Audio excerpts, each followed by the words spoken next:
नमस्कार दोस्तों, मैं हूं अनीता सिंह।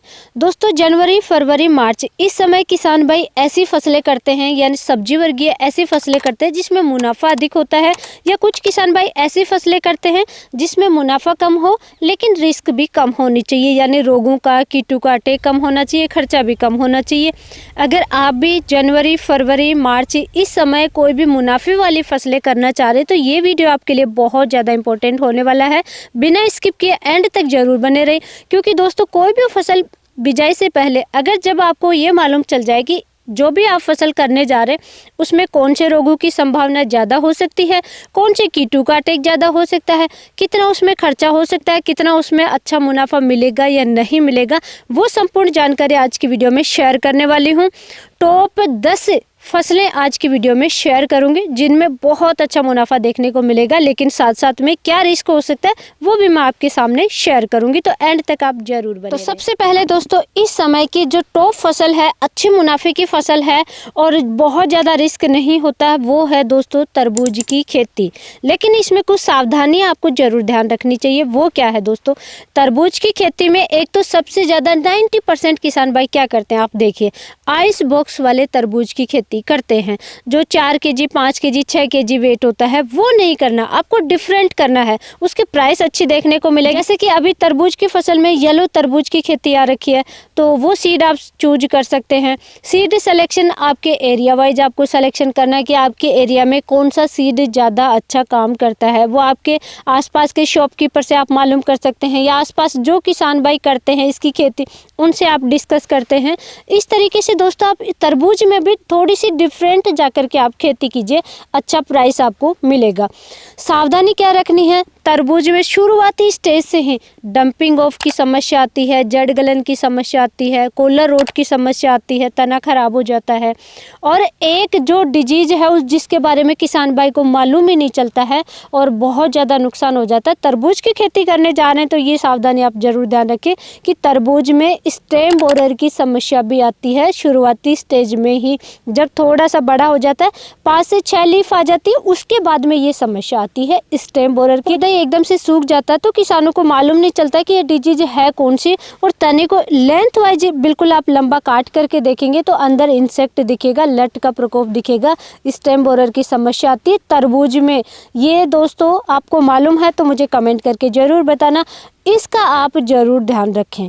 शुरुआती स्टेज में जो डिजीज है मैंने डिस्कस कर दिया, ये डिजीज दोस्तों नहीं आए इसके लिए आपको प्रिवेंटिव में करना है कि आप गोबर की खाद अगर डाल रहे हैं तो कच्चा गोबर का खाद नहीं डाला, डिकम्पोज करके फिर आपको गोबर का खाद यूज करना है। और जो मोटे मोटे से पीस पड़े रहते हैं गोबर के जगह जगह खेत में, तो वो आप ध्यान रखना है दोस्तों। उसके पास में अगर कोई सीड लगाया है आपने, जर्मिनेट होगा ही नहीं, हो गया तो उसमें damping off, collar rot, root rot, ये समस्याएं आएंगी ही आएंगी, ये 99% चांसेज है। तो जहाँ पे मोटा पीस पड़ा हुआ है वहाँ पे सीड आपको नहीं लगाना। ये सावधानी आपकी तरबूज की खेती में कर ली तो इसका प्राइस इस समय जनवरी में अभी दोस्तों आपको लगाना चाहिए, प्लांटेशन करना चाहिए ताकि प्राइस इसकी अच्छी देखने को मिले। और करना कैसे है दोस्तों? इसको बेड विधि से, अगर आपके पानी की कमी है तो आपको बेड विधि से करना है, मल्चिंग पेपर का यूज करना है, और अगर आप पानी ज़्यादा है वहाँ पे आप नाली विधि से भी इसकी खेती कर सकते हैं। ये चीज़ें इसमें होती हैं। और सेकंड नंबर पे अच्छे मुनाफे की जो फसल है वो है दोस्तों इस समय के लिए खरबूजे की। फ्रूट की तरह बिकता है, ये फ्रूट की कैटेगरी में आता है और इसकी प्राइस कभी भी डाउन नहीं जाती खरबूजे की, ये इसकी खासियत है। आपने भी देखा होगा कि इसकी प्राइस बहुत ज़्यादा डाउन कभी भी नहीं जाती है, चाहे वो जून में आए, चाहे मई में मिले, चाहे मार्च में शुरुआत हो इसकी प्राइस एकदम से डाउन कभी नहीं जाती है। बस ज़रूरत है कि सीड सिलेक्शन आपको सोच समझ के करना है, और उसके लिए भी मुझे आप कमेंट करेंगे तो मेरा नेक्स्ट वीडियो जरूर लाने की कोशिश करूंगी खरबूजे में बेस्ट वेराइटियां कौन सी हैं। और खरबूजे में डिजीज की बात करें कि कौन सी समस्या ज़्यादा देखने को मिलती है, तो खरबूजे में दोस्तों जो भयंकर समस्या आती है शुरुआत में ही, जैसे ही बेल फैलने लगेगी, जैसे ही इसकी ग्रोथ शुरू होगी, वायरस का अटैक बहुत ज़्यादा देखने को मिलेगा। जहाँ से बढ़वार होती है, जो टिप होती है, जैसे ये इसकी टिप है दोस्तों, इस तरीके से जहाँ पे ये टिप होती है वहाँ पे पत्ते एकदम से सिकुड़ जाएंगे, टेढ़े टेढ़े मेढ़े हो जाएंगे, ऊपर की तरफ मुड़ेंगे या नीचे की तरफ मुड़ेंगे, वो वायरस का अटैक होता है। उसके बचाने के लिए आपको सबसे पहला कार्य करना है कि प्रिवेंटिव में ही आपको स्प्रे करते रहना है। फंगिसाइड है, इंसेक्टिसाइड है, जो उसमें न्यूट्रिशन की कमी नहीं होनी चाहिए। माइक्रो न्यूट्रिएंट की डिफिशियंसी खरबूजे में बहुत ज़्यादा आती है, तो वो सावधानी आप ज़रूर ध्यान रखें दोस्तों। खरबूजे की फसल में विशेष तौर से वायरस से बचाना है आपकी फसल को।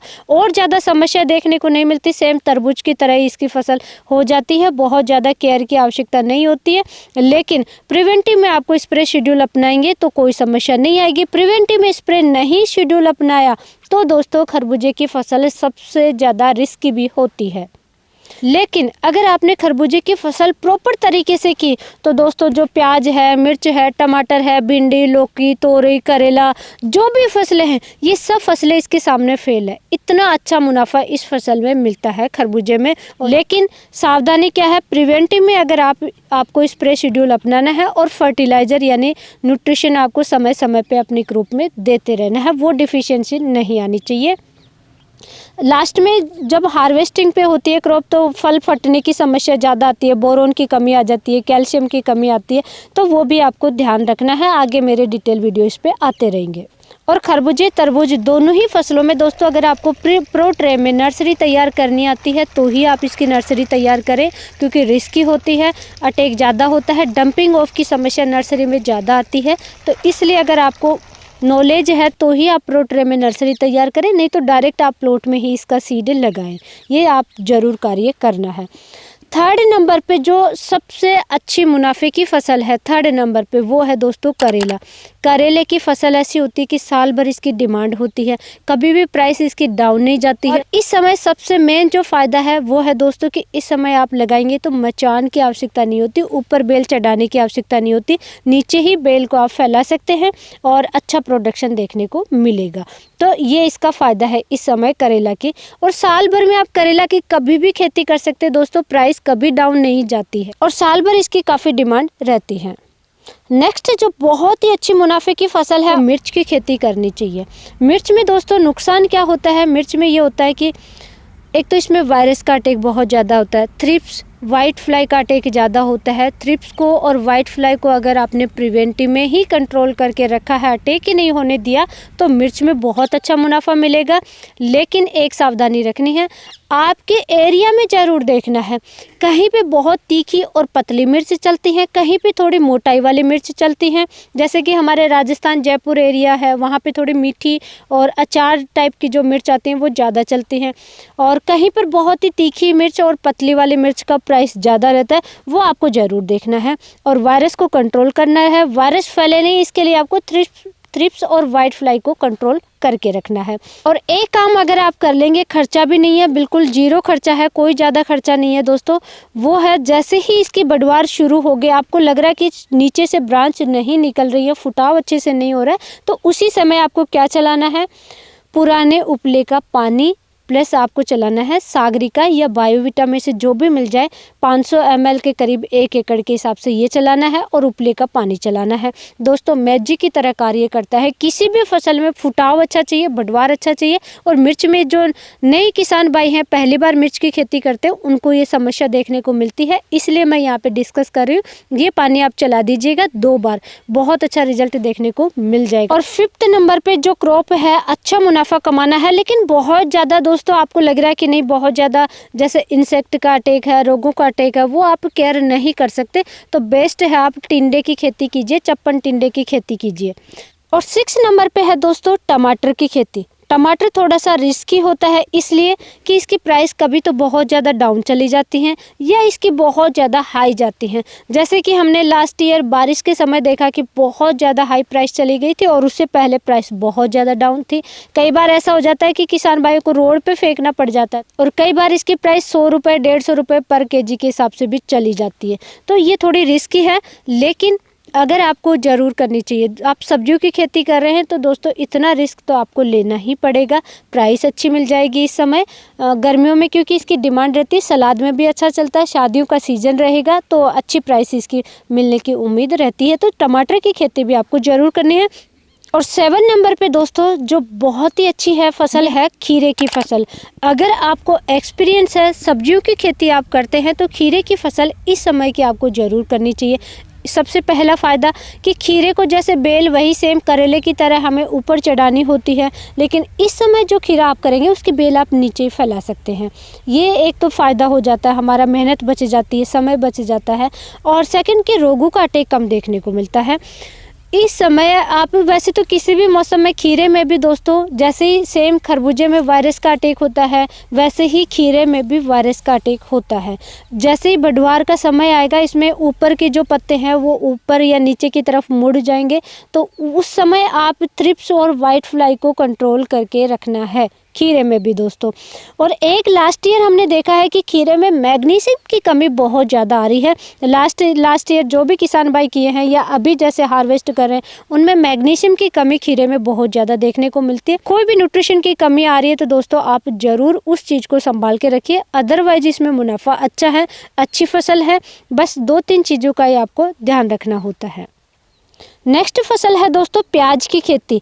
प्याज की अगर आपके पास नर्सरी है तो इसको बिल्कुल भी आप ड्रॉप ना करें, इसको आप प्लांटेशन ज़रूर करें। अभी जैसे सीकर साइड की मैं बात करूँ, राजस्थान में स्पेशली यहाँ का मीठा प्याज काफ़ी फेमस है, पूरे इंडिया में काफ़ी फेमस होता है मीठा प्याज। सीकर के आसपास का जो एरिया होता है राजस्थान में, तो वहाँ पे जैसे मकर संक्रांति के आसपास में प्लांटेशन होता है, अभी नर्सरी रेडी है तो आपको भी ज़रूर करना चाहिए। अगर नर्सरी नहीं कर रखी है आपने प्याज की, तो दोस्तों आप जिन भी किसान भाई के पास हैं और उनके पास बच गई है तो वो आप लेकर के आप जरूर प्लांटेशन कर सकते हैं। इसका सबसे बड़ा फायदा आपको देखने को मिलेगा, अब जैसे मकर संक्रांति बाद में आप प्लांटेशन करेंगे प्याज का, तो सबसे बड़ा फायदा होता है कि अगस्त में जैसे ही बारिश का सीजन शुरू होगा इसकी डिमांड बढ़ जाती है और प्राइस बहुत हाई जाती है। तो आप जब भी ये हार्वेस्ट कर लें इसको स्टोर कर सकते हैं, ये इसका फ़ायदा है। और जैसे ही प्राइस हाई जाएगी बारिश के समय में, उस समय आप इस प्याज को सेल कीजिए, बहुत अच्छा मुनाफा देखने को मिल जाता है। और नेक्स्ट है दोस्तों, अगर आप रिस्क ले सकते हैं, आपको खेती करना आता है, सब्जियों की खेती अगर आप करते हैं तो शिमला मिर्च की भी खेती आप कर सकते हैं। इसका भी दोस्तों सीड सिलेक्शन में आपको ध्यान रखना है, वायरस को कंट्रोल करके रखना है, थ्रिप्स वाइट फ्लाई को कंट्रोल करके रखना है। बहुत ज़्यादा केयर की आवश्यकता नहीं होती, इससे भी आपको अच्छा मुनाफा मिलने की संभावना होती है।